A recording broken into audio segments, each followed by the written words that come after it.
चलिए अब start Nishant sir. जय हिंद। Nishant sir Done. ये दिख रहा है कि नहीं कैमरा एंगल? ठीक है, स्टार्ट हो गया सर। स्टार्ट है। चलिए स्टार्ट करिए फिर।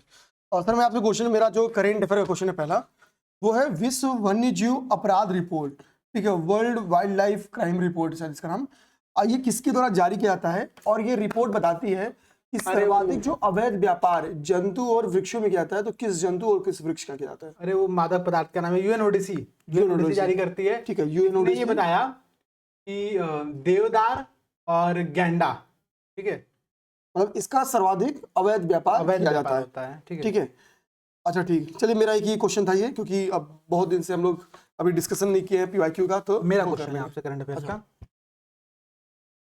हाल ही में चर्चा में रहा प्रवाह पोर्टल, ये तो बहुत आसान है। किसके द्वारा जारी किया गया? आरबीआई, प्रवाह पोर्टल को आरबीआई ने जारी किया था। सिंगल विंडो क्लियरेंस सिस्टम है। ठीक है, चलिए एक प्रश्न बता दीजिए अब लगे हाथ। हाल ही में क्या मतलब 1 साल हो गया, ब्रिक्स में टोटल कितने कंट्री हैं? ये ब्रिक्स में पहले BRICS मतलब पहले 5 थे। ठीक, अभी जो हमको लग रहा है जो ऐड हुए उनकी बात आप कर रहे थे, उनको ब्रिक्स प्लस कंट्रीज बोला गया है। ठीक है, तो ब्रिक्स प्लस में देखिए यूएई, सऊदी अरेबिया, मिस्र, इथियोपिया और ईरान अभी ऐड हुए हैं। ठीक, तो इस यानी ये वो ब्रिक्स पूछेगा तो ध्यान रखना कि वो है, और ब्रिक्स प्लस पूछेगा तो ये इंक्लूड हो जाएंगे। ओके, तो चलिए सर अब अगर ब्रिक्स भी पूछे सर तो ये सारे कंट्री शामिल होंगे, 10 कंट्री शामिल। ओके तो ठीक है, बेसिक आप फिर हाँ ऐसे थोड़ी है वैसे। ठीक है सर, आप मुझे बताइए पहला क्वेश्चन कि श्रीहरिकोटा द्वीप कहाँ पे स्थित है? किस लेक में श्रीहरिकोटा द्वीप स्थित है? चिल्का, पुलिकट या इनमें से किसी में? पुलिकट झील। पुलिकट झील। झील आंध्र प्रदेश और तमिलनाडु की बॉर्डर पर स्थित है, और इसी के मुहाने पर आपका श्रीहरिकोटा द्वीप लोकेटेड है। ठीक है सर, नेक्स्ट आप मुझे ये बताइए, वो क्वेश्चन है मेरा कि भारत का वो कौन सा अभ्यारण्य है जहाँ पे मतलब हाथियों की संख्या बहुत ज्यादा पाई जाती है? एलिफेंट, लेकिन काजीरंगा दिया, काजीरंगा फेमस है वैसे। ठीक है, क्योंकि अंतर बहुत ज्यादा है, काजीरंगा ही होगा। नेक्स्ट आप मुझे बताइए सर, राणा प्रताप सागर परियोजना, राणा प्रताप सागर परियोजना कहाँ मतलब है? एक अणुशक्ति परियोजना है, एन एटॉमिक पावर प्लांट है, एक शिपिंग यार्ड है, या एक पन बिजली संयंत्र है, एक हाइड्रो पावर प्रोजेक्ट है, या एक मछली संरक्षण योजना है, और fish protection hydro power plant है, राजस्थान में लोकेटेड है। ठीक है, तो राणा सागर परियोजना जो है वो चंबल, ठीक है हाँ, चंबल नदी की परियोजना है। तो ये होगी आपका एक पन बिजली संयंत्र, एक हाइड्रो पावर प्रोजेक्ट है। ठीक, नेक्स्ट क्वेश्चन, भारतीय दलहन अनुसंधान संस्थान कहाँ पे स्थित है? आराम से समझ में नहीं आएगा। भारतीय दलहन अनुसंधान संस्थान कहाँ पे स्थित है? इंडियन इंस्टीट्यूट पल्स रिसर्च, मतलब पल्स रिसर्च इंस्टीट्यूट कहाँ पे स्थित है? कानपुर में स्थित है। नेक्स्ट क्वेश्चन आप बता दीजिए, कुछ मैं माइनिंग एरियाज का नाम दे रहा हूँ, आपको बताना कि किस मिनरल के लिए वो माइनिंग एरियाज फेमस है। उनमें एक माइनिंग एरिया का नाम है तालचेर, और दूसरी माइनिंग एरिया का नाम है गुरु महिसानी। आपको मैं मिनरल्स का नाम दे देता हूँ, कोल, आयरन और यूरेनियम और लेड। तालचेर उड़ीसा में है। हाँ, इसको ब्लैक डायमंड का सिटी कहते हैं, मतलब कोयला का शहर है ये। और आपका गुरु महिसाणी भी उड़ीसा में है, और ये आयरन के लिए फेमस है। उसमें जादूगोड़ा भी था, तो जादूगोड़ा यूरेनियम के लिए फेमस है, और जावर आपका जस्ते के लिए फेमस है। नेक्स्ट क्वेश्चन आप सर मुझे बता दीजिए, वो क्वेश्चन है मेरा, गुजरात पेट्रोलियम निगम द्वारा गुजरात की किस क्षेत्र में खनिज तेल के भंडार, मतलब गुजरात के किस एरिया में, बेसिकली छोड़ दीजिए कांडला वाला बेल्ट है जहाँ पे पाया जाता है, खैर कोई नहीं, वो अभी उतना इंपॉर्टेंट नहीं है आपके लिए। ठीक है, एक बार क्वेश्चन बन के आया हुआ कि भारत का अग्रगाह, हालांकि ये भी पुराना डाटा है तो जिसको भी छोड़ते हैं। अभी सर मेरा ये क्वेश्चन रहेगा, डाटाबेस क्वेश्चन हम लोगों ने छोड़ दिया है जानबूझ के। चलिए मैं पूछता हूँ आपसे, मुझे बताओ, बहुत परेशान कर मुझे। ठीक है, निम्न राजवंशों में, ठीक है, सबसे पुराना राजवंश कौन है? ऑप्शन दे रहा हूं मैं आपको, चालुक्य, राष्ट्रकूट, चालुक्य, राष्ट्रकूट, पल्लव और सातवाहन। इनमें सबसे पुराना डायनेस्टी राजवंश कौन सा है? फिर से बोलूं? सातवाहन सबसे पुराना है। ठीक है, वेरी गुड।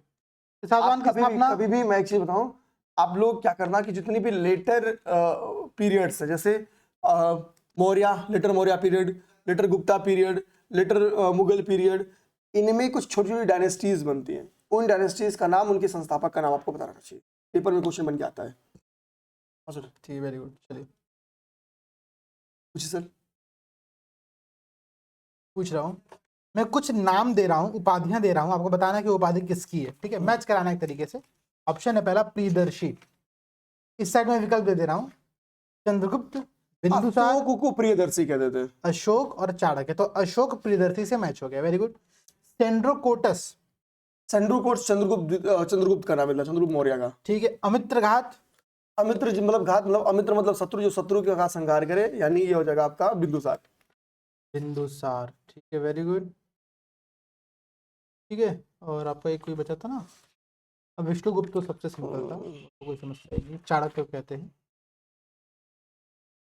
अब मुझे बताओ कि हर्षवर्धन ने 2 महान धार्मिक सम्मेलन का आयोजन किया था, कहाँ कहाँ पर किया था?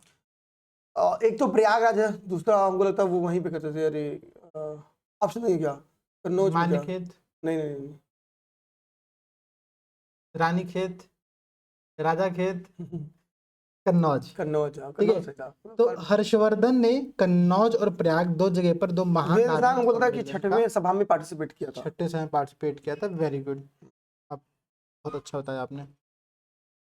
ठीक है, चलिए अगला मेरा आपसे प्रश्न है कि वारंगल का प्रसिद्ध युद्ध 3री शताब्दी में, क्वेश्चन चेंज, तक्कोलम का युद्ध की मैं बात कर रहा हूँ। ठीक है, तक्कोलम का युद्ध किसके मध्य हुआ था? ऑप्शन है चोल एवं उत्तर चालुक्य के मध्य, चोल एवं राष्ट्रकूटों के मध्य, चोल एवं होयसल के मध्य, चोल एवं पांड्यों के, मतलब चोल तो है ही है, चोल के साथ किसका युद्ध हुआ था? होयसलों के साथ हुआ था क्या ये? तक्कोलम का युद्ध कहते हैं। नहीं, तक्कोलम का युद्ध राष्ट्रकूटों के साथ हुआ था। ठीक है, दे रहा है इसमें कि 949 ईस्वी में राष्ट्रकूट नरेश कृष्ण तृतीय ने चोल शासक परांतक प्रथम को तक्कोलम के युद्ध में पराजित किया था। ठीक है, ये पर ध्यान रखिएगा। तक्कोलम हो गया, राष्ट्रकूट और चोलों के मध्य में। ठीक है, चलिए अब आप पूछिए। ठीक है सर। और नेक्स्ट जो मेरा क्वेश्चन रहेगा, आप मुझे बताएं सर कि 10 डिग्री चैनल, 10 डिग्री चैनल किसके किसके बीच में? ऑप्शन देते हैं, बहुत सिंपल है। अंडमान निकोबार, मिनिकॉय लक्षद्वीप, मालदीव मिनिकॉय, इनमें से कोई नहीं। अंडमान निकोबार। 10 डिग्री है आपका अंडमान निकोबार, 8 डिग्री है आपका मालदीव और लक्षद्वीप। हाँ, मिनिकॉय 9 और लक्षद्वीप के है। बीच में 9 है, और मालदीव और मिनिकॉय के बीच में 8 है। ओके, नेक्स्ट क्वेश्चन आप मुझे बताइए। अब सोयाबीन का अग्रणी आप लोग देख लेना, अभी करंट में महाराष्ट्र है। ठीक है, एक बार अपडेटेड आप लोग देख लेना, हालांकि मैं श्योर हूं कि महाराष्ट्र है। अभी बुक्स में आप देखोगे तो मध्य प्रदेश लिखा होगा। हाँ सर, ये क्वेश्चन बताइए, ये इसका फैक्ट मैं चेक। भारत विश्व में अग्रणी उत्पादक है हीरे का, लौह अयस्क का, टंगस्टन का या अभ्रक का? अब नहीं, अभ्रक का भंडारण भारत के पास सबसे ज्यादा है, उत्पादन में चाइना है। ठीक है, ये तो sure हो। हीरे का भी उत्पादन रशिया करता है शायद सबसे ज्यादा, तो बेटा दीजिए। तो टंगस्टन क्या वजह? हालांकि मुझे माइका ही पता था। माइका माइका नहीं है, का मैं उत्पादक बताऊं है। क्यों, क्योंकि माइका में अभी सुबह सर्च कर रहा था, कहीं तो दिया था कि माइका में वो हुआ है। हाँ, वर्तमान समय में अभ्रक का उत्पादन चीन में प्रथम स्थान पे है। हाँ, ठीक मैं है, वही कह रहा हूँ, वो और हीरे के उत्पादन में तो ये मैं श्योर हूं कि रसिया है। रशिया, वहाँ भी ठीक श्योर। है, और लौह अयस्क का सर्वाधिक उत्पादन आप लोग बता दो।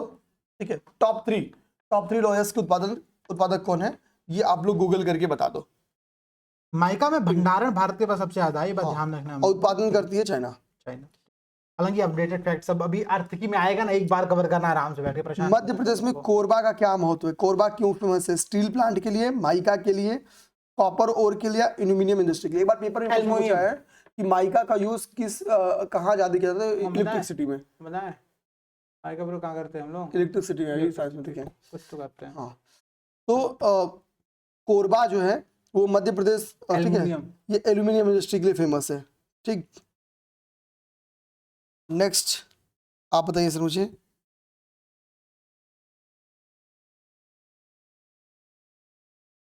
ठीक है, भिलाई जो कि रूस की साथ, चलो ये छोड़ते हैं क्वेश्चन, क्योंकि पुराने डाटा बेस क्वेश्चंस का कोई मतलब नहीं है। आपसे पूछिए तब तक। चलिए आप मुझे बता दो जल्दी से, बहुत अच्छा क्वेश्चन। मेरे पास तो सारे पुराना डाटा का ही मतलब है, मैं तो पूछी हुई चीज रहा हूँ। भोजशाला मंदिर की अधिष्ठात्री देवी कौन है? भोजशाला मंदिर पहली बात कहाँ पर है ये बताना है, दूसरी बात उसकी अधिष्ठात्री देवी कौन है ये बताना है। 2 प्रश्न हैं। भोज के द्वारा बनाया था तो मध्य प्रदेश। क्या बात ठीक है, है। Very good. और लाइक दिस कॉन्सेप्ट। ये माता सरस्वती का है। माता सरस्वती का है, ठीक है। कहाँ राजा भोज, कहाँ गंगू तेली, ठीक है। तो भोजशाला मंदिर माता सरस्वती मतलब भगवती सरस्वती को समर्पित मंदिर है, मध्य प्रदेश में लोकेटेड है। तो ये 2-3 पॉइंट हम लोग को ध्यान रखना है। चलिए अगला प्रश्न आपसे मैं पूछ रहा हूँ, निम्न में से कौन ऐसा डायनेस्टी है जो अपने रूलर को या फिर शासक को मैं कहूँ तो या फिर सक्सेसर को मैं कहूँ तो अपने शासन काल में ही उत्तराधिकारी घोषित कर देते थे? ऑप्शन दे रहा हूँ, हाँ। चालुक्य, चोल, कदम्ब, कलचुरी। वैसे तो मतलब इसका आंसर तो वैसे है आपका चोल, चोलों की तरह घोषित कर दिया था। लेकिन ऐसा होता ठीक नहीं है। था, हाँ। माना जाता है ऐसा होता था। चलिए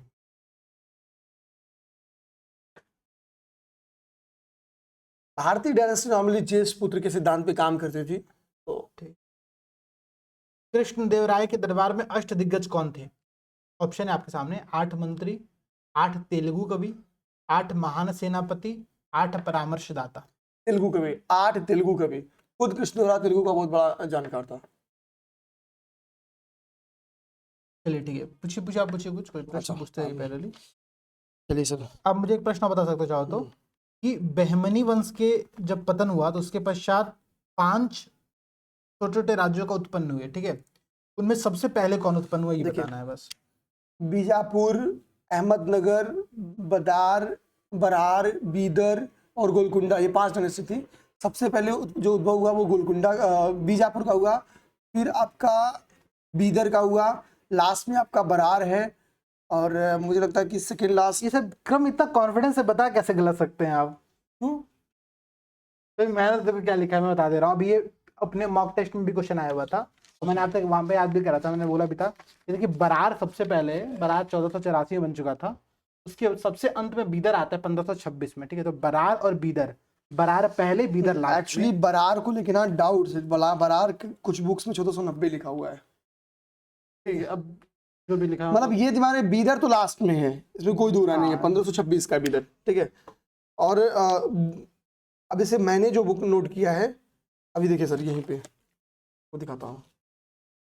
बीजापुर यहीं से मैंने नोट किया, बीजापुर 1489 में है, अहमदनगर मैं घटना चल के सोच फॉलो बरार का 1490, ठीक है। इसका मैं अपडेट सही क्या क्रम है ये एक शॉर्ट वीडियो में समझा दूंगा आपको, क्योंकि देखिए मैंने जो नोट किया है मेरे हिसाब से मेरा ऑर्डर सही था।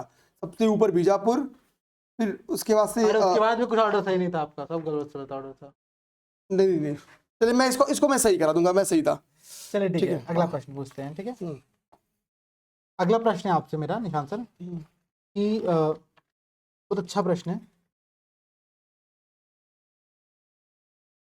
किस सिख गुरु ने विद्रोही राजकुमार खुसरो की सहायता धन और आशीर्वाद से की थी? ऑप्शन दे रहा हूं। गुरु अर्जुन देव 5वें सिख गुरु थे, इनके पुत्र आगे, हाँ यही गुरु अर्जुन देव। गुरु अर्जुन देव, समझाने के लिए बहुत लंबा निकल रहा छोटा। गुरु अर्जुन देव ने जहांगीर के विरुद्ध विद्रोह में उसका जो पुत्र था खुसरो, उसको अपना आशीर्वाद दिया था, ठीक है। और इसी के परिणाम दिया गया था, हत्या करवा दी गई थी एक तरीके से, ठीक है। तो ये बात हम लोग को यहाँ पर ध्यान रखनी है। चलिए भाई, ओके। एक और गुरु थे जिनको सिख गुरु थे जिनको फांसी दिया गया था या फिर उनको हत्या कराई गई थी किसी मुगल शासक के द्वारा। आप लोग कमेंट में बताओ वो कौन थे और किसने कराया था, ठीक है। चलिए आपसे मेरा अगला प्रश्न है, अध्यादेश जारी करने की शक्ति मतलब ऑर्डिनेंस, ऑर्डिनेंस जारी करने का जो पावर है सबसे पहले किस एक्ट में आया था? ऑप्शन दे रहा हूँ, 1833, 1861, 1892, 1909। 1861 सर। 1861 में सबसे पहली बात ऑर्डिनेंस या फिर अध्यादेश जारी करने की शक्ति लेकर के आई गई। ठीक है सर, अब मैं आपसे पूछता हूँ, तो मेरा क्वेश्चन ये है सर कि मैं कोयला के कुछ प्रकार के ऊपर बता रहा हूँ, आपको बताना है किसमें कार्बन की मात्रा ज्यादा या कम की, आपको अरेंज करना है। पहले बता दूं, पीट, बिटुमिनस, लिग्नाइट और एंथ्रासाइट को सर अरेंज करिए आप। ABCD हम याद करते हैं, ABCD के क्रम से, बिल्कुल सही। एंथ्रासाइट, बिटुमिनस, लिग्नाइट और पीट, ठीक है। ये पूरा जो क्रम कोयले के प्रकार है, आपको कभी पूछ दे किसमें कार्बन का अंश सर्वाधिक है किसमें कम है, उसको अरेंज करना हो तो आपको ABCD के फॉर्म में रख देना, यानी एंथ्रासाइट, बिटुमिनस, लिग्नाइट और पीट, ये 4 वो प्रकार हो गए। तो इसमें सर्वाधिक जो कोयले मतलब वो है बेटर कोयला, वो आपकी है एंथ्रासाइट, फिर बिटुमिनस, फिर लिग्नाइट और उसके बाद से पीट। चलिए सर, नेक्स्ट सर मैं 3 स्टेटमेंट दूंगा। Willy willy Australia. ऑस्ट्रेलिया के सर एक स्टेटमेंट मुझे दे लीजिए। विली विली ऑस्ट्रेलिया के उत्तर पूर्वी तट के समीप उत्पन्न होने वाला एक उष्णकटिबंधीय चक्रवात है। सेकेंड स्टेटमेंट मेरा, व्हाइट पर्वत जो कनाडा में पाया जाता है। Second statement. थर्ड स्टेटमेंट है, संसार का आर्द्रतम स्थल जो है वो चेरापूंजी है। ये 3 स्टेटमेंट है सर मेरे। देखिए, पहला विली विली वाला मुझे सही लग रहा है। दूसरा व्हाइट पर्वत आपका यूएसए में है। थर्ड आपने क्या दिया था स्टेटमेंट, मासिन नाम है, वो चेरापूंजी नहीं है। तो थर्ड का करेक्ट कर लीजिए, सेकंड करेक्ट कर तो लीजिए। वर्ल्ड वेटेस्ट स्पॉट जो है वो चेरापूंजी नहीं है, वो आपका है मासिनराम। ठीक है, देखना मासिनराम ये सही है। इसके यहाँ से मैंने बोला था व्हाइट पर्वत कहाँ पाए जाते हैं, तो मैंने कनाडा बोला था। उसका आंसर है यूएसए। यूएसए के कैलिफोर्निया में पाई जाती है। तीसरा जो स्टेटमेंट था वहां पे ट्रिक किए था, ऑस्ट्रेलिया तो सही है लेकिन ऑस्ट्रेलिया के उत्तर पूर्वी तट से पे नहीं उत्पन्न होता है, ये उत्तर पश्चिमी तट पे, उत्तर पश्चिमी तट के समीप उत्पन्न होता है। ठीक है, देखो ये ऐसे क्वेश्चन ऑस्ट्रेलिया के बारे में रिसेंट में 20 से 21 में क्वेश्चन बनाते थे कि उत्तर पूर्वी तट पे डार्लिंग श्रेणी पूछा कुछ था, तो पूछा था। तो डार्लिंग ठीक श्रेणी है, यहाँ पर है। तो इसके लिए मैंने ये क्वेश्चन दे दिया। अब नेक्स्ट सर आप मुझे बताइए, नेक्स्ट है आइसोहेलाइन वर्षा से संबंधित है। ठीक है, गलत स्टेटमेंट बताना है सर आपको। आइसोबाथ गहराई से संबंधित है। आइसोबार वायुदाब से संबंधित है। आइसोबार सही है, आइसोबाथ सही है। आइसोबार लाइन वाला जो आपका है ना, मुझे लगता है वो खारे पानी के कुछ ठीक है, तो आइसोहेलाइन जो होता है वो समुद्री जल में समान खारेपन की मात्रा को नापने वाली की इमेजिनरी लाइन है। ठीक है, आइसोहेलाइन जो है वो समुद्री जल में या हम लोग कह सकते हैं सी वाटर में खारे पानी, समान खारे पानी की मात्रा को प्रदर्शित या इंडिकेट करने वाली एक लाइन होती है। बाकी आइसोबाथ, ठीक है, गहराई का मापन करती है। बात मतलब भाई ठीक है, ज्यादा गहराई में नहाना है, दिमाग में रखना है। आइसोबाथ हो गया। आइसोबार वायुदाब से संबंधित है, तो ये सही है सर। अब आप पूछिए सर। मैं पूछूं? चलो सर आप बता दो मुझे, तो बहुत जबरदस्त क्वेश्चन दे रहा हूँ। ठीक है, आज हम लोग 2 साल के क्वेश्चंस एक साथ डिस्कस कर रहे हैं। अरे निश्चिंत रहेंगे सब लोग, सब होगा आज। महान कवि रविंद्रनाथ टैगोर एक महान चित्रकार के रूप में उभरे जब उनकी आयु थी। क्वेश्चन बहुत क्लियर समझिए। हाँ समझ गया। ठीक है, कि Rabindranath Tagore the great poet emerged as a great painter. Poet तो होते लेकिन पेंटर कब बने? उनकी उम्र उस समय क्या थी? 7 वर्ष 7 ईयर ओल्ड, 70 वर्ष 70 ईयर ओल्ड, 20 वर्ष या फिर 50 वर्ष। 7 वर्ष की उम्र में इंसान अपना चित्र बना ले तो बहुत ज्यादा है, लेकिन इन्होंने 7 वर्ष में कुछ तो कांड किया था, पता है? 70 वर्ष की उम्र थी। मतलब आप समझ जाइए कि जब ये वृद्धावस्था में चले गए थे तब ये महान पेंटर बन के उभरे थे। पेंटर बन गए, तो बचपन में बुड्ढे ने कुछ बना दिया था, इसे पेंटिंग बन गया मतलब। ठीक है, चलिए, तो ये वेरी गुड, एक अच्छी बात है। 1915 में ब्रिटिश सम्राट जॉर्ज पंचम ने उन्हें सर की उपाधि दी थी, ये बात ध्यान दीजिएगा आप। ठीक है, चलिए, मेरा आपसे एक बहुत अच्छा प्रश्न यहाँ पर और था कि रैयतवाड़ी बंदोबस्त किसने स्टार्ट किया था? Ryotwari settlement system. रैयत का मतलब है किसान। ऑप्शन दीजिए, आप इनको बता दिए। किसने स्टार्ट किया था? ठीक है, Thomas Munro, Lord Hastings, Lord Wellesley या कॉर्नवालिस? मुनरो। ठीक है, मुनरो ने स्टार्ट किया था। मद्रास और बम्बई कैप्टन रीड भी इनके साथ ही क्या? मुनरो और कैप्टन रीड दोनों साथ में थे। ठीक है, लेकिन मुनरो की भूमिका यहाँ पर ज़्यादा आती है। ठीक है, तो उनको यहाँ पर स्टार्ट किया था। Okay, very good. चलिए, अब सर मेरा क्वेश्चन मैं पूछ देता हूँ आपसे। मैं आपको कुछ रिवर्स के नाम दे रहा हूँ और रिवर्स का कुछ स्टेटमेंट दे रहा हूँ, आपको बताना कि कौन सा स्टेटमेंट सही क्या हुआ। गलत करवा के मानेंगे, पूछिए। ठीक है, तो सर है कि मेरा कि पहला स्टेटमेंट नाइजर नदी, या सीधा स्टेटमेंट बना दूं कि नाइजर नदी के संदर्भ में निम्नलिखित कथनों पर विचार करें। स्टेटमेंट नंबर 1, नाइजर नदी मकर रेखा को 2 टाइम काटती है। स्टेटमेंट नंबर 2, कांगो, ठीक है, दूसरा स्टेटमेंट नाइजर नदी सुन लीजिए, ये अफ्रीका की सबसे बड़ी नदी है। गलत है। तीसरा स्टेटमेंट लीजिए सर, नहीं हो सकता, इसको रिवर ऑफ पॉम ऑयल के नाम से भी जानते हैं। रिवर ऑफ पॉम ऑयल कहते हैं लिम्पोपो को। लिम्पोपो काटती मकर रेखा को 2 बार, मतलब ट्रॉपिक ऑफ कैप्रिकॉन को। प्लस ये तीसरी सबसे बड़ी नदी थी लिम्पोपो, तो पहली नाइजर हो सकती है। तो एक स्टूडेंट सही मानूंगा, बाकी सब गलत मानूंगा। तो आप गड़बड़ा दिए, कोई बात नहीं है। तो देखिए मैं आपको बता दूं, लिम्पोपो के बारे में आपने केवल एक स्टेटमेंट से ही बताया कि ये मकर रेखा को 2 बार इसी काटती को है। पॉम ऑयल का वो भी कहते हैं भाई। नाइजर नदी जो कि अफ्रीका की तीसरी बड़ी नदी है, इसको रिवर ऑफ पॉम ऑयल के नाम से जानते हैं, नाइजर नदी को। नाइजर नदी अफ्रीका की सबसे बड़ी नदी नहीं है, नाइजर नाइजीरिया से सर समझिए कि अरे नाइजीरिया में बहने के कारण इसको नाइजर नाम से जानते हैं। क्वेश्चन किस ईयर का पेपर क्वेश्चन था ये बात बताइए मुझे। 2004 का सर, क्वेश्चन नंबर 42। 2004 का। मैं इसलिए कह रहा हूँ कि मुझे मैंने कुछ गड़बड़ चीज याद कर ली। अब सुनिए, अब जो माही नदी है ये आपके कर्क रेखा को 2 बार काटती है, और कांगो विषुवत रेखा को। तो तीनों नदी का नाम सुन, मतलब तीनों नदी, लिम्पोपो मकर को 2 बार काटती है, कांगो विषुवत रेखा को 2 बार काटती है, और माही नदी जो कि भारत की है वो कर्क रेखा को 2 बार काटती है। तो तीनों लाइंस को 2-2 बार काटने वाली रेखाओं के नाम, मतलब 2-2 बार काटने वाली नदियों के नाम आप लोग जान गए। सर नेक्स्ट आप पूछिए। मैंने मूर्खता ये किया, मैंने पढ़ा लिम्पोपो के बारे में ऑप्शन, फिर मैंने 2-3 लाइन नीचे पढ़ा, मैंने कहा लिम्पोपो के बारे में ही दिया होगा, मैंने उसको सही याद कर लिया। चलिए वेरी गुड, कुछ तो गलतियाँ होती रहती। चलिए मेरा आपसे प्रश्न है, और बहुत अच्छा प्रश्न मेरा आपसे है, अगर प्रश्न बन गया तो।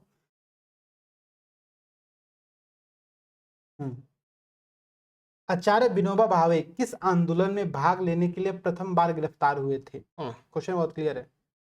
आचार्य विनोबा भावे किस आंदोलन में भाग लेने के लिए प्रथम बार गिरफ्तार हुए थे? पहला ऑप्शन है बारदोली आंदोलन, दूसरा चंपारण, तीसरा सविनय अवज्ञा, चौथा असहयोग movement.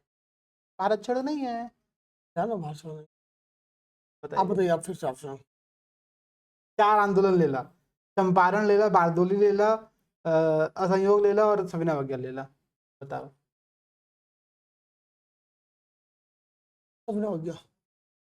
Very good, you are right. तो आचार्य विनोबा भावे 1930 में, ध्यान दिए क्वेश्चन बहुत क्लियर था, बहुत अच्छा क्वेश्चन था, यूनिक क्वेश्चन था ये, कि विनोबा भावे गिरफ्तार पहली बार कब हुए थे? तो सविनय अवज्ञा मतलब सिविल डिसोबीडियंस मूवमेंट के ड्यूरेशन में ही गिरफ्तार हुए थे। तो ये बात अच्छी बात थी। पूछ लो, मजेदार क्वेश्चन है। हाँ सब सही बताया, मैं भी गलत नहीं बताया, नाइजर को छोड़ करके। नाइजर ने 2-3 ऋतु गलत बता पहला। अरे भाई केवल एक नाइजर का बताए हैं। चला ये कैपिटल बतावा, आवाज तो के बताओ थे। अरे ठीक है, नामीबिया की कैपिटल नैरोबी है, स्टेटमेंट नंबर 1। तंजानिया की कैपिटल डोडोमा है, ये सही है। तंज मारते मतलब समझ। और मोरक्को का विंडहॉक है। मोरक्को का रबात है। सब सही बताया ब्रो। विंडहॉक किसका है? अब ये जबरदस्ती का क्वेश्चन हो गया, ऑप्शन दिए तो बताएं। देखिए तंजानिया की कैपिटल का नाम डोडोमा है, सही है। केन्या नैरोबी भाई हम लोग खूब पढ़ते हैं, बहुत पढ़े हैं। मोरक्को का रबात भी आपको मिल जाता है। ठीक है, नामीबिया की कैपिटल का नाम है विंडहॉक, नामीबिया की कैपिटल का नाम है विंडहॉक, ये दिमाग में रखना है। अच्छा देखिए, एनवायरनमेंट की कंप्लीट क्लास अपलोड कर दी गई, ठीक है, बहुत एफर्ट किया गया क्लास में। जिसने एनवायरनमेंट नहीं पढ़ा होगा एक बार देख लेना, बहुत अच्छी अच्छा लगेगा, मजा आएगा, क्वेश्चन सही होंगे, विश्वास रखो। सही है ना, यार नहीं बोल दिया। सही है। ठीक है, अब आप पूछिए सर, थोड़ा क्वेश्चन हमको ढूंढना पड़ता ना। किसे भारतीय अशांति के जनक के नाम से जाना जाता है? देखिए वैलेंटाइन चिरोल ने कई लोगों को बोला, उसमें तिलक जी है। कई लोगों को बोला था उसने। जैसे दयानंद सरस्वती जी को बोला था। वैलेंटाइन के पास कुछ काम नहीं था, वैलेंटाइन डे उस समय नहीं चलता था क्या? चलिए आपसे प्रश्न अगला है, बहुत अच्छा क्वेश्चन है।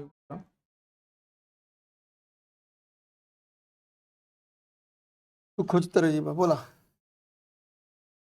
पूछिए मुझे, क्वेश्चन पूछ रहा हूँ, क्वेश्चन ऐसे बहुत अच्छे। हाँ ये प्रश्न बता दो, चलो मान ज्योग्राफी का प्रश्न है, मैं आपसे पूछ दे रहा हूँ। पूछ रहा था।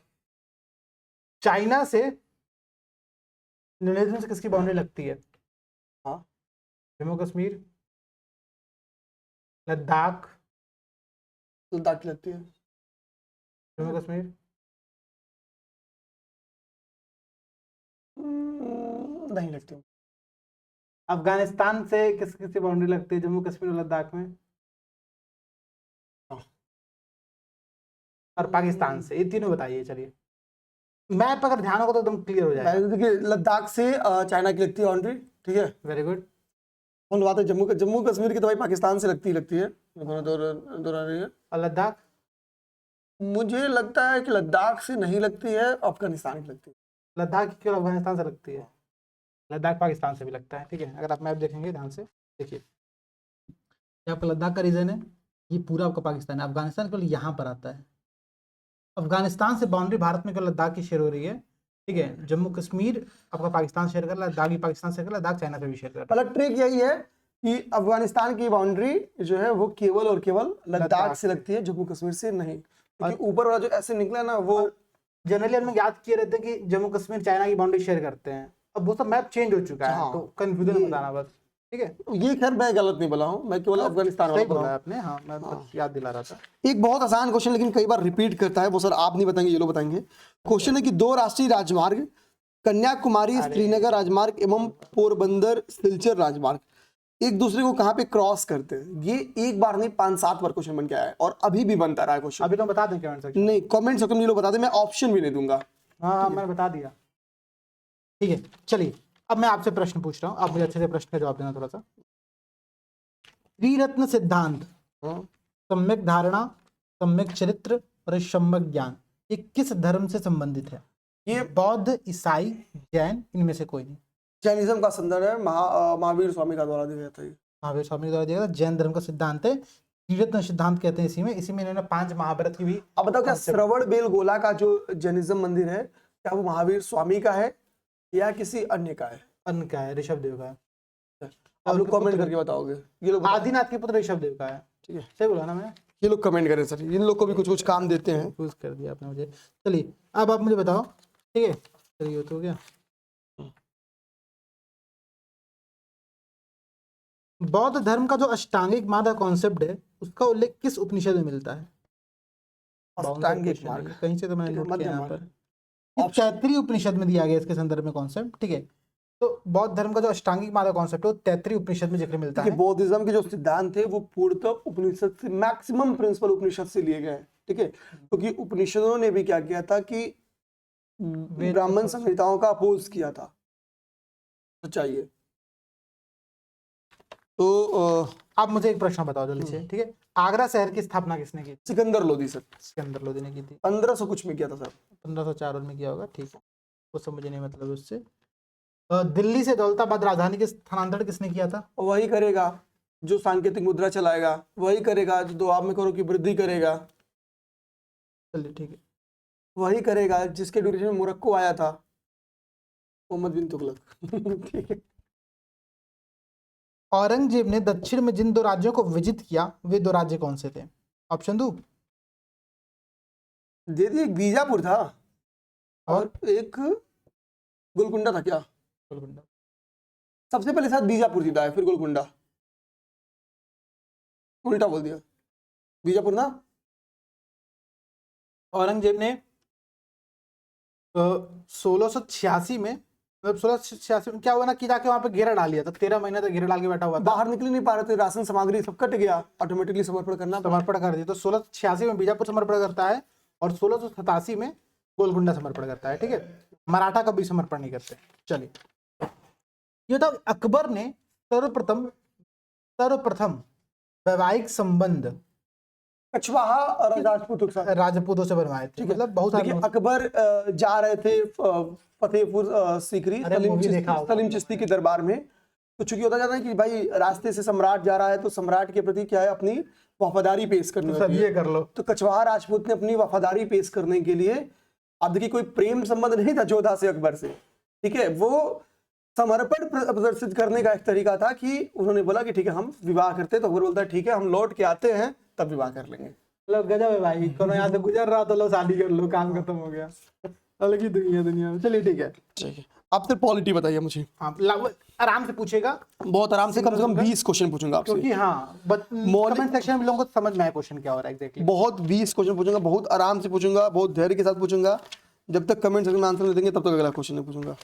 चलिए, मौलिक अधिकारों के अंतर्गत कौन सा अनुच्छेद बच्चों के शोषण से संबंधित है? आर्टिकल 17, 19, 23 और 24। तो 23 मानव दुर्व्यापार के संदर्भ में बात करता है, बाल श्रम के प्रतिषेध के ऊपर, लेकिन 24 कहता है कि भाई कोई भी संकटपूर्ण नियोजन नहीं करना होगा किसी कारखाने में, ठीक है। अब प्रश्न यहाँ पर ये है मेरा आप लोगों से, आर्टिकल 24 में किस एज तक के बच्चों की बात की गई है? सबसे बड़ा प्रश्न यहाँ पर ये है, ठीक है। नेक्स्ट क्वेश्चन आप लोग बता दीजिए मुझे। तो सर तो बच्चे हम लोग भी हैं, ठीक। कि भारतीय संविधान का वो कौन सा अनुच्छेद है जिसमें यह प्रावधान है कि मंत्री परिषद की नियुक्ति तथा उसकी जो पदच्युति है कि बता देता हूँ प्रावधान है। मैं बताता हूँ, देखिए हाँ आर्टिकल 74 में मंत्री परिषद होगा ऐसा बताया गया है।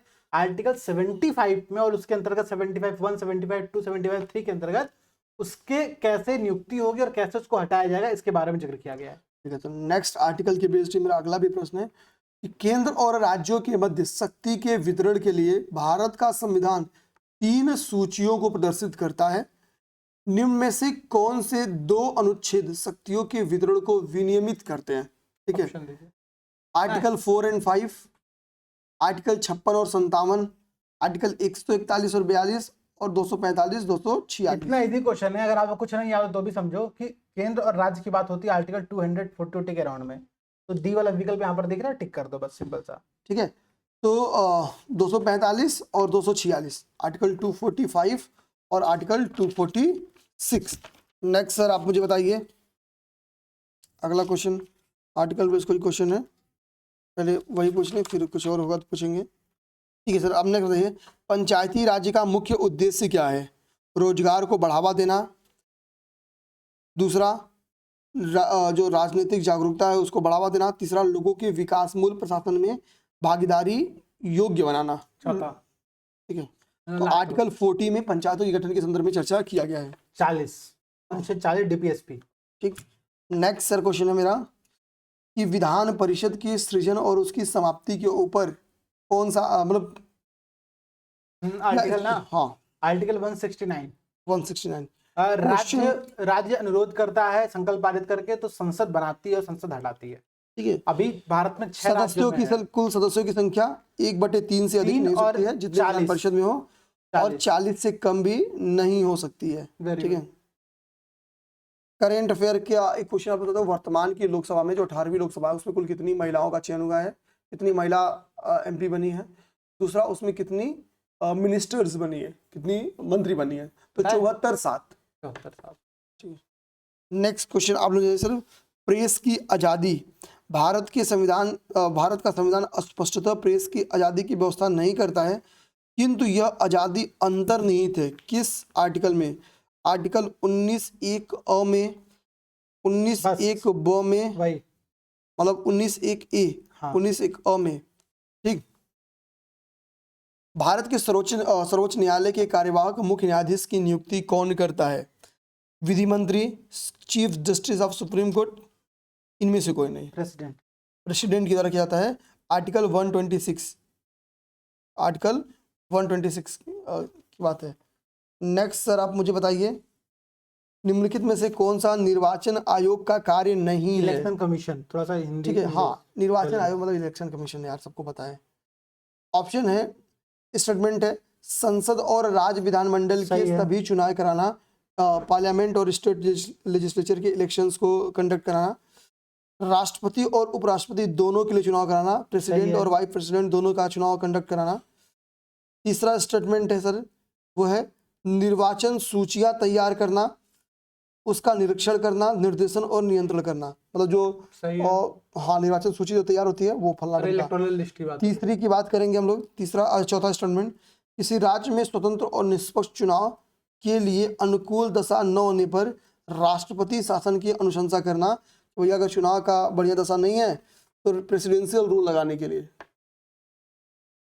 डी वाला, प्रेसिडेंशियल रूल की सिफारिश राज्यपाल करता है। हाँ, तो ये नहीं है। अब आप सर मुझे फिर बताओ, निम्नलिखित में से कौन सा स्टेटमेंट धार्मिक स्वतंत्रता के अधिकार के तहत नहीं आता है?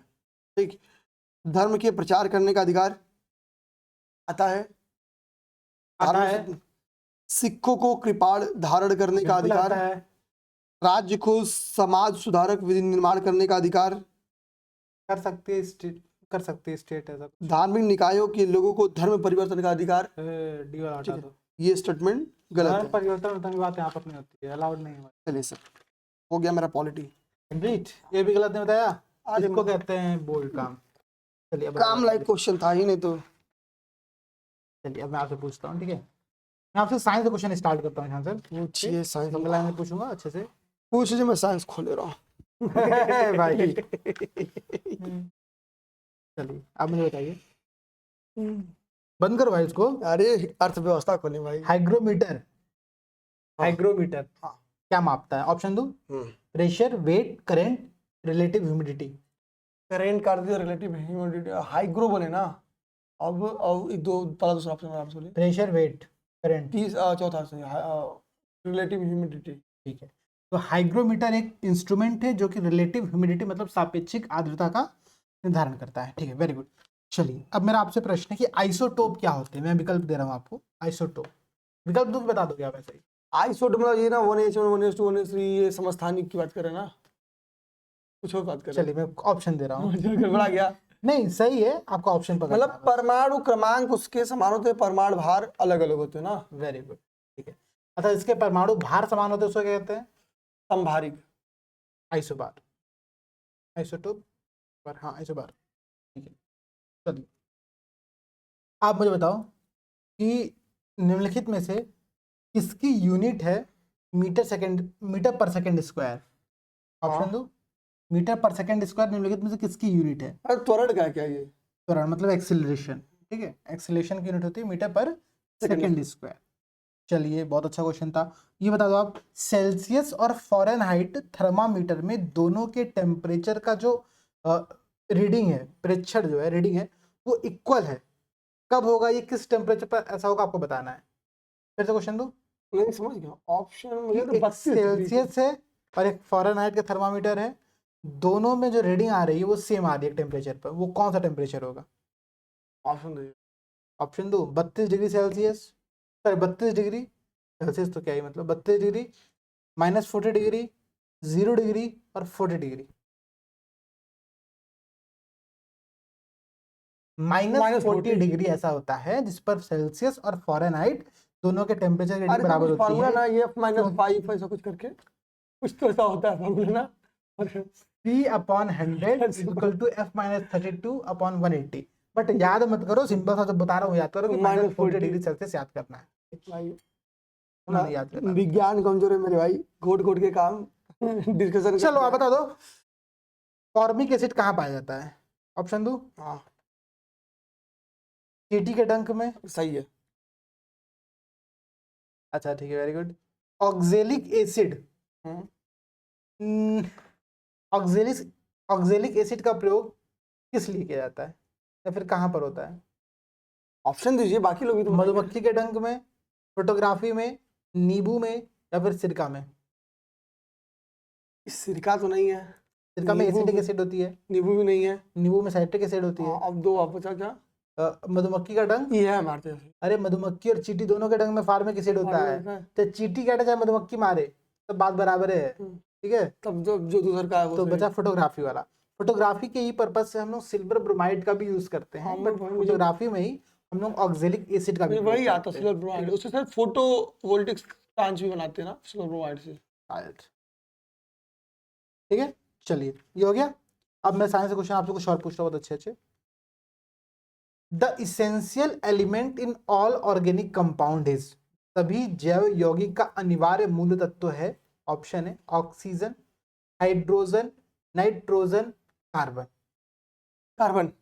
कार्बन। चलिए अब बता दो, अमलगम, अमलगम एक मिक्सचर है, किस चीज का मिक्सचर है? बता दीजिए, बाकी भी लोग बताएं। सॉरी भूल जा रहा हूँ बार बार। मैं स्टेटमेंट दे रहा हूँ कि ये पहले सोच रहा हमसे पूछे करते हैं, फिर अब लगा ऑप्शन दे दूंगा। हाँ, ऑप्शन नहीं चक्कर में कन्फ्यूज हो गया मैं। चलिए ठीक है, अमलगम बता दो, अमलगम में पारा पाया था, मरकरी पाया था है, ठीक है, ये याद करना था, इंपॉर्टेंट ये था। चलिए अच्छा, ये बता दो कि अफीम जो होता है, ठीक है, अफीम, वो अफीम की डुंडी से बनाया जाता है, ठीक है। अफीम की डुंडी कुछ होती होगी, आई डोंट नो क्या होती है, कभी देखा नहीं, बट अफीम की डुंडी से अफीम बनता है, याद करना है हमें, ठीक है। और केशर उसके वर्तिकाग्र से बनता है, ठीक है, केशर वर्तिकाग्र से बनता है।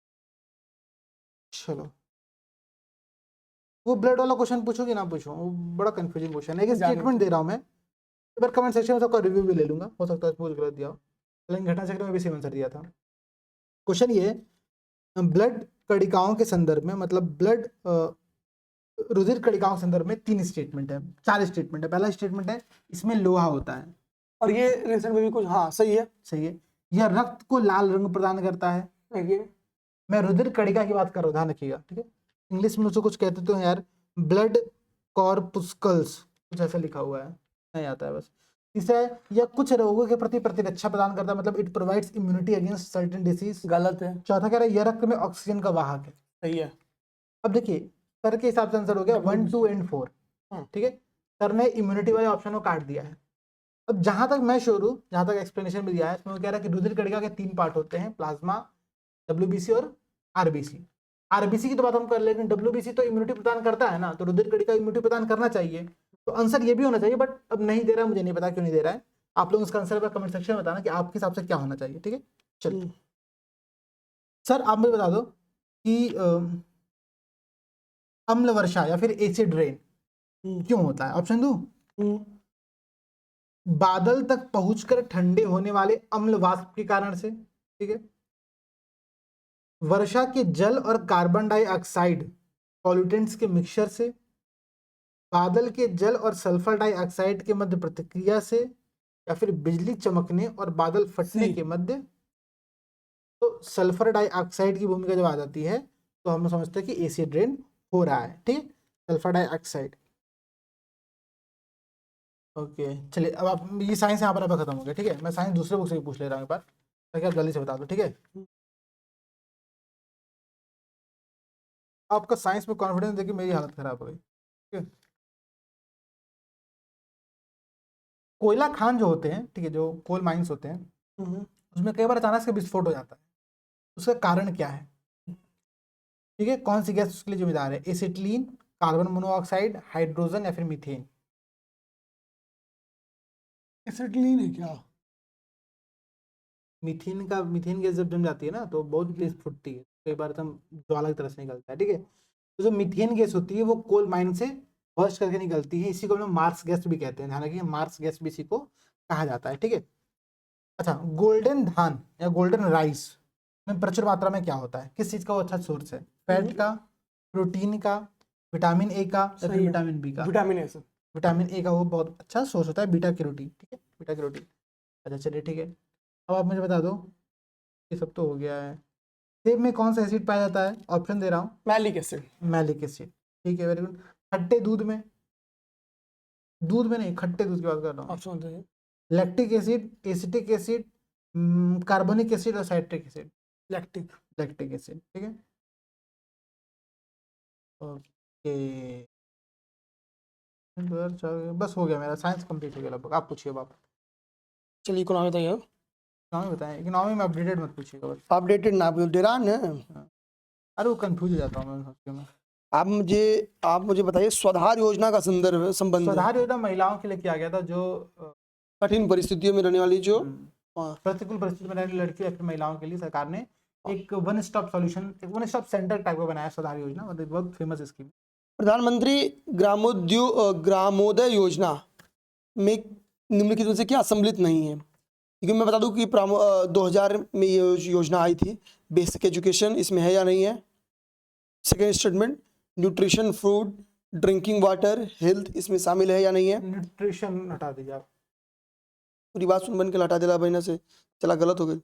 देखिए ये जो ग्रामोदय योजना है इसमें एक ऑप्शन था स्मॉल स्केल इंडस्ट्री, तो इंडस्ट्री इसमें शामिल नहीं है। इसी के लिए कह रहा हूँ मैं, हमेशा चारों ऑप्शन आपको पढ़ के आंसर टिक करना है। तो इसके 6 घटक हैं, हेल्थ, पेयजल यानी ड्रिंकिंग वाटर, आवास, प्राथमिक शिक्षा, पोषाहार और इलेक्ट्रिसिटी, ठीक है।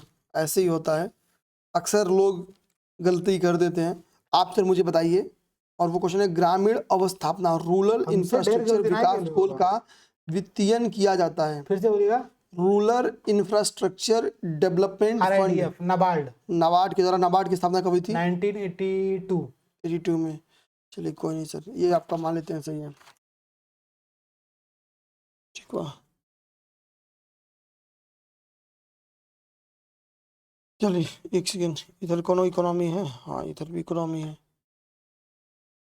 अच्छा आज मैं एक चीज पढ़ा था सर, आपसे पूछ रहा था, G7 की भी 50वीं मीटिंग हमको पता है कि हुई है, आप लोग बता देना कहाँ पे हुई है। अपोलियो नहीं, अच्छा कुछ तो मैं ये पूछ रहा हूँ सर आपसे अपोलिया। कि बीच में इसका नाम G8 था, रशिया शामिल था रसिया शामिल था, तब ये दिमाग में जब रखना। यूक्रेन से नोटंकी क्रीमिया, हुआ था। क्रीमिया से क्रीमिया वही क्रीमिया दोनों के बीच में पड़ता है। 2014, हाँ, अब इसको ये निकल रशिया गई। को हटा दिया गया था। ठीक है, इटली में मेलोनी जी बुलाई थी सबको।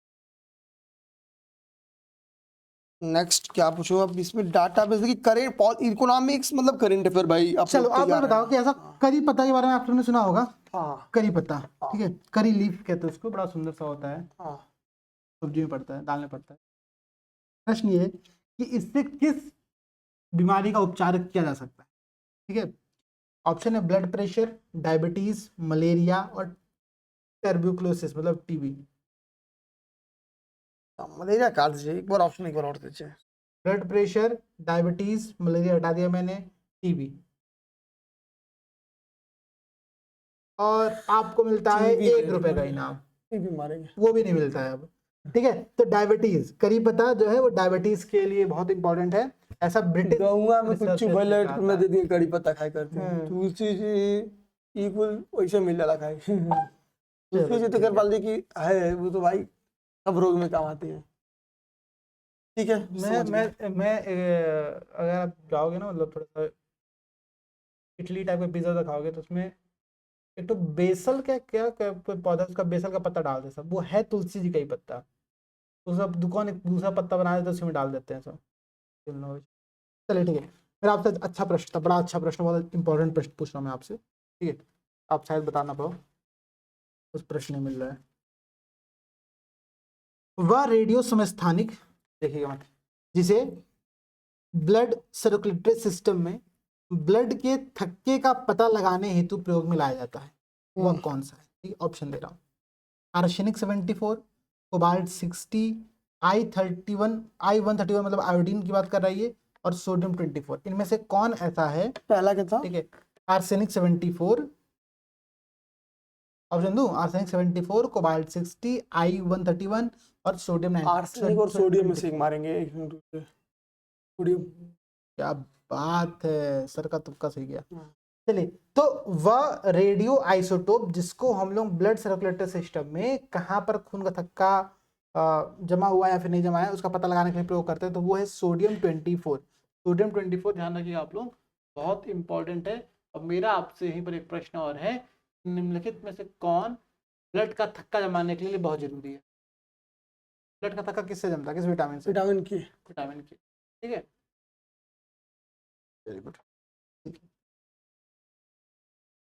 जो हो गया ना। हम लोग का कितना देर हुआ अभी, कितना क्लास कितनी देर हुई भाई, 47 मिनट्स की क्लास हुई है। अच्छा खासा कुछ सब और कंप्लीट सब हो कंप्लीट कैसे हो गया, मैं वही नहीं समझ पा रहा हूँ, इतना जल्दी कैसे कंप्लीट हो गया। गया। इन्वायरमेंट भी कुछ पूछा जा चुका है, कुछ तो बचा होगा भाई, कहीं तो बचा होगा, 1 मिनट। विविध बचा है सर। विविध मत पूछिएगा, पूछ लीजिए, बट ऐसा पूछेगा जो वो एमनेस्टी इंटरनेशनल का मुख्यालय कहाँ पे लंदन, लंदन में इसका मुख्यालय है। ईसीजी, ईसीजी क्या है, हार्ट, हार्ट से, और ईईजी, बुद्धि से। ईसीजी ईजी एक और हमने पढ़ा था, ईएमजी मांसपेशी। मांसपेशियों से। क्या बात है, सब याद करके बैठा हुआ निशांत ने। चलो भैया मुझे बता दो कि हाल ही में ह्यूमन डेवलपमेंट रिपोर्ट जारी किया गया, ठीक है।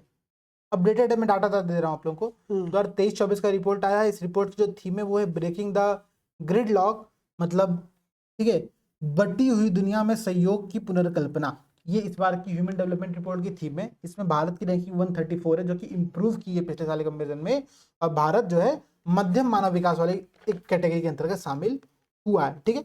ये बातें हम लोग को ध्यान रखनी है। आप बताओ मुझे सर, निशांत सर, ठीक है, कि बंधुआ मजदूरी प्रथा उन्मूलन मतलब bonded labour system abolition act कब आया था। ईयर दो, 1976, 1966, 1986, 1996।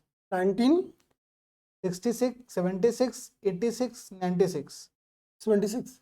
76 में आपका आया था बंधुआ मजदूरी प्रथा उन्मूलन अधिनियम, ठीक है, बंधुआ मजदूरी प्रथा उन्मूलन अधिनियम, ये बात ध्यान रखना है, ठीक है। अब आप मुझे बता दो, ठीक है, क्वालिटी तो पूछना नहीं था, पूछो पूछो, आप कुछ क्वेश्चन पूछो जल्दी, तो थोड़ा सा और अच्छे से कंप्लीट करा दिया जाए एक बार। एक्चुअली इसमें मैथमेटिक्स और ये सब ऐड हो जाने की वजह से ना क्वेश्चंस की संख्या हाँ सी सेट, अरे भाई सी सेट देख लेना, ठीक है।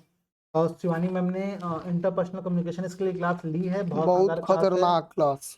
2 से 2.5 घंटे की वो क्लास है लगभग, और 5 घंटे की आमिर सर बताइए, बाबा गरिया पूजा त्योहार मनाया जाता है। बाबा गरिया पूजा अरुणाचल, हिमाचल, राजस्थान या त्रिपुरा? हम बता दे रहे, सोचने दीजिए। बाबा गरिया, फिर से ऑप्शन दीजिएगा। अरुणाचल, हिमाचल, राजस्थान, त्रिपुरा? राजस्थान। त्रिपुरा। चलिए चलिए, सेकंड आप मुझे बताइए।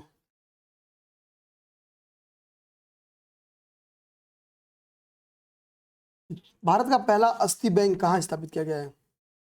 दिल्ली, चेन्नई? दो ही ऑप्शन दे रहे, चलिए। दिल्ली होगा। चेन्नई सही है। भारत का पहला अस्थि बैंक, ये सब करंट अफेयर का करंट क्वेश्चन उस समय करंट अफेयर रहा होगा। ग्लोबल 500 पुरस्कार दिया जाता है इन्वायरमेंट सेक्टर में। ठीक है, बस अब कंप्लीट सर, फिर क्वेश्चन बचे नहीं है। ठीक है, तो आज से क्लास को यहाँ पर हम समाप्त करते हैं। देखिए आज हम लोग 2 साल कंप्लीट किए, 2003 2004। 2004 में पेपर आउट हमको लगता हो गया था, तो 2 पेपर हुआ है 2004 का।